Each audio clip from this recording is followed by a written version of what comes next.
And now we are fortunate to receive another short greeting from Ms. Ebonie Freeman, an aspiring mental health speaker, advocate, and who currently resides right here in North Texas. She identifies as an Army brat, a multiple suicide attempt survivor, and someone who is on a wellness journey, living with multiple mental health conditions. She told me that she adores all things that sparkle and that are purple. And I said, well, TCU's in Fort Worth, so you're right at home. She has a certification in culinary arts from Texas State Technical College, Waco, a Bachelor of Applied Arts and Science degree in Public Affairs and Community Service from the University of North Texas, and is currently working toward a master's degree in social work online at Baylor University. Ebonie is certified in QPR Gatekeeper Suicide Prevention, psychological first aid virtual care in a pandemic, and adult mental health first aid. Ebonie's recovery journey continues through ongoing intentional self-care, mental health advocacy, education, and further professional development. And she told me her favorite quote was by the late, great Maya Angelou that goes, "There is no greater agony than bearing an untold story inside you." Please help me welcome Ebonie Freeman.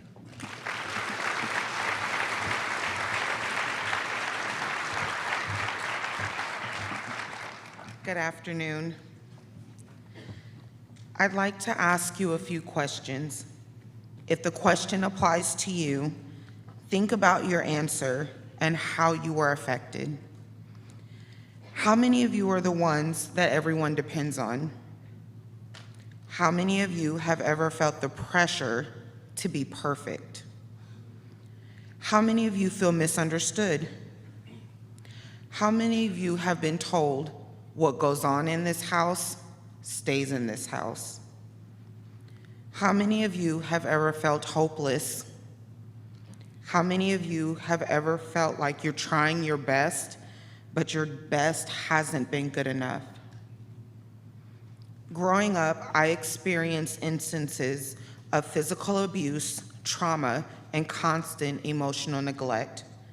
In my early 20s, after struggling for years with being unhappy with how my life was, is when I really started to battle with my mental health.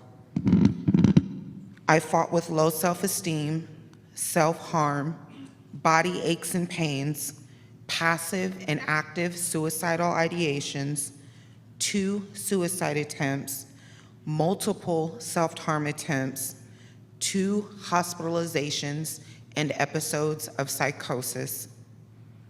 I had no idea what was going on inside of me.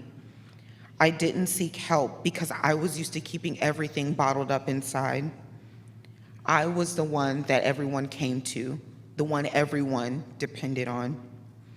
Culturally, I was taught that I had to be strong no matter what.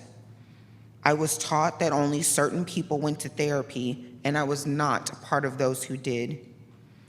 During those years on top of that, I also dealt with heavy guilt because I believed as a person of faith that I should not be depressed or not want to be alive.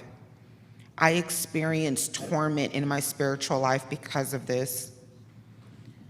In 2009, after graduating with my undergraduate degree, I started to seek counseling at the community clinic on campus. During one of my counseling sessions, my student counselor was concerned that I was suicidal and had intent to act. It appeared to her I needed hospitalization. I told her that I was feeling suicidal, but I had no plan or intent to act on those feelings. However, because of her concern and the law, she called 911. As I stood outside of her office door, 3 tall men dressed in all white were standing in the hallway. I was given an ultimatum. I could go willingly, or they would take me by force. I asked if I could at least walk out of the building into the ambulance, but my request was denied. I had to be taken out in a stretcher. Once at the hospital, I was evaluated, but due to not having a bed available at the psychiatric hospital, I was able to go home if my husband made sure that I was safe. My first psychiatric hospitalization admission was a result of how bad my mental health became, in addition to having suicidal ideations with a plan to act on them.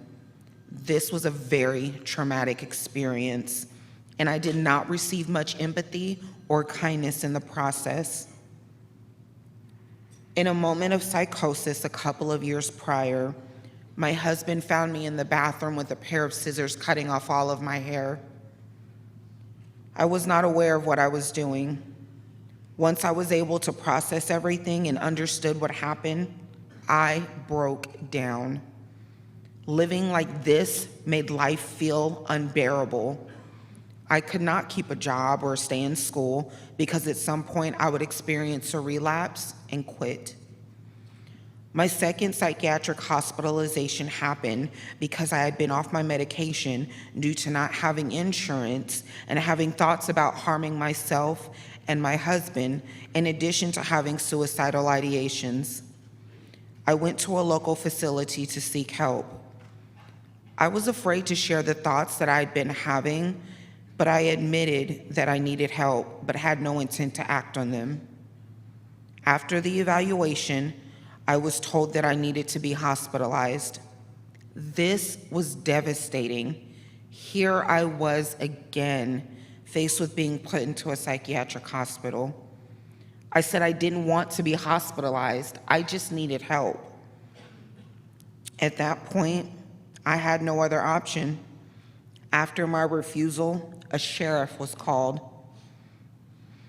My husband and I stood there, tears streaming down our faces. As I was escorted out of the building, the employees just stared at me. That ended up with me being transported in the back of a smoke-filled, cramped sheriff's car. I felt like a criminal. I was admitted and stayed in the psychiatric hospital for 1 week. I'm constantly learning how to incorporate my coping skills and face my symptoms. Going to counseling is very critical for me in my recovery process. It is helping me to get outside of negative thoughts about myself, teaching me how to establish healthier thinking and how to communicate, as well as express my feelings and my emotions. I had negative thoughts about taking medication. However, my counselor and psychiatrist helped me to see that for me at this time, it's going to be beneficial. I also learned how to build a support system, as well as positive coping skills to help me function daily. Most importantly, I learned that I was not alone. I learned that I had to be patient with myself, consistent, and active in my recovery journey.